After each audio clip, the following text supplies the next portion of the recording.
Hello, students, and welcome to this video lecture on Napoleon's Europe. Now, after the Reign of Terror concludes and the revolutionaries are dead, France is going to look around for what they think is the strongest possible person or group of people to try and take control of this country and lead it into the future.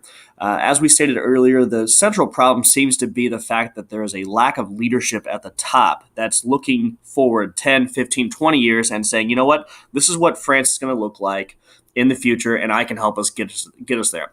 If someone were to step up to the plate and say that, a huge majority of the population would probably join them and make France a better place.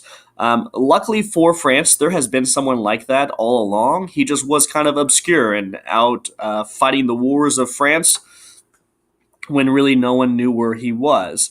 That man is a young lieutenant to start, but then quickly rises in rank.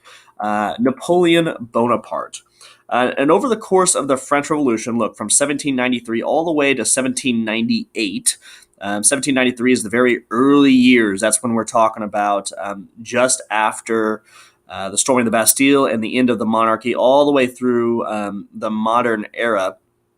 Napoleon Bonaparte is winning battles all around the world, conquering vast areas of territory for the glory of France. Overall, he is 5-0 on his military record. So, whenever Napoleon kind of looks at what's going on back in his homeland of France, he doesn't like it. The Directory, which was that five-man ruling council, is not doing well. They are disorganized, and the people hate them. So in 1799, a group of armed men rushed the Directory and point guns at the directors' heads and demand that Napoleon become the leader of France. Now, we don't know for sure, but we assume that Napoleon ordered these men to conduct what's called a coup d'etat, a forced transfer of power, most likely by the military. This coup d'etat successfully puts Napoleon in power. When the directors decide to give power to Napoleon, he becomes what's known as first consul. He is given almost complete executive power to fix the problems of France. So he is given control of pretty much every branch of government and said, hey, do what you can to get us back to where we need to be. As much as we want to see that this is a new king or a dictator or something like that, Napoleon does kind of put the French people at ease. He gives them a pledge. He says, give me your confidence that I can fix things, and once the country is fixed, I will return the power back to you, the people of France.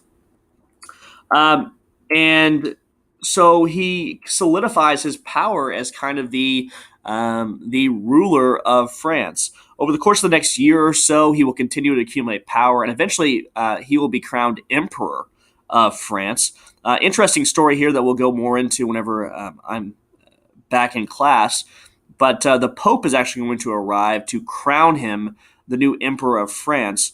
But during the ceremony in which the Pope is supposed to place the crown on top of Napoleon's head, Napoleon snatches the crown out of his hand and crowns himself Emperor of France. Now, this is a big statement. It states that Napoleon is power, Napoleon is authority, and no one church or man could override him and give him his power. It's a very big statement that's going to kind of lead to his future and how he operates as an emperor.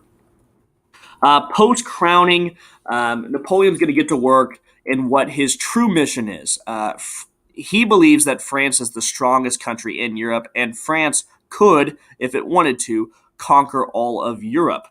The problem with France right now is that it's overextended. It's got too many troops in too many different areas. So he has a minor rebellion in one of his colonies in Haiti. He stops the rebellion. He pulls all the troops out of Haiti and says, Haiti, be independent. We don't care. He also sells the Louisiana territory to the United States for a large chunk of change, and now doesn't have to position any troops there. Napoleon's big strategy here is he wants to centralize all the power, all of his French power in Europe so that he can conquer Europe. He doesn't really care about North America or South America anymore. He wants to conquer Europe. That's the great prize. Um, After he kind of gathers his forces, after he kind of sells off territory and gains money, he recruits a huge amount of soldiers from the French population and goes to work. Over the course of the next 10 years, Napoleon's going to launch a series of wars and conflicts, collectively known as the Napoleonic Wars, um, of which his greatest enemies are going to be places like Great Britain, Sweden, Portugal, and the Ottoman Empire. Over the course of those 10 years, though, he is going to conquer almost the entirety of Europe, something that no one has ever done since the Roman Empire. So Napoleon has that going for him. He took a relatively weak French army and absolutely transformed it into a military machine that was unstoppable on the land. Part of the reason why he was so unstoppable was because of these three things. He was a artillery commander, so his use of artillery was absolutely fantastic. And masterful, unlike any of the other European powers. He also used great battlefield tactics, like the idea of flanking your enemy. And last, his most fanatical troops, his most experienced, the ones that have been fighting for him for over a decade, his most loyal troops, the Garde Imperiale, are absolutely phenomenal. They are troops that have never been defeated in battle. So when they show up, oftentimes the enemy will run away instead of having to face the guard. These three things are going to make Napoleon the most feared general in all of Europe on land. However, on water, he does not do as well. One of his key strategies is to knock out Great Britain as quickly as possible. He fails because he cannot get his army across the English Channel. That is largely due to his defeat at the Battle of Trafalgar. Not hugely important for your understanding of Napoleon, but do know that he is beat on water. Besides his military successes and his military campaigns, Napoleon is also going to change a lot of things culturally in France. During the French Revolution, the Reign of Terror, people like Robespierre had eliminated religion from French society. Well, Napoleon realizes that that was a terrible move. He's going to bring back religion and bring back the Catholic Church into France, but he's going to set up a system much like in the United States in which church and state are separate. This is going to make a lot of people very happy, and it's going to stop the vast majority of internal rebellions that occur within France. It's going to make people much more happy with the government and much more happy and loyal to Napoleon, who seems to be fixing things instead of making things worse. The other thing that he's going to do is going to make some economic reforms, including establishing a central bank, collecting new taxes in a more efficient and fair way, all which is going to try to solve those debt problems that helped cause the revolution in the first place. The last and probably one of the most lasting impacts of Napoleon was his Napoleonic Code.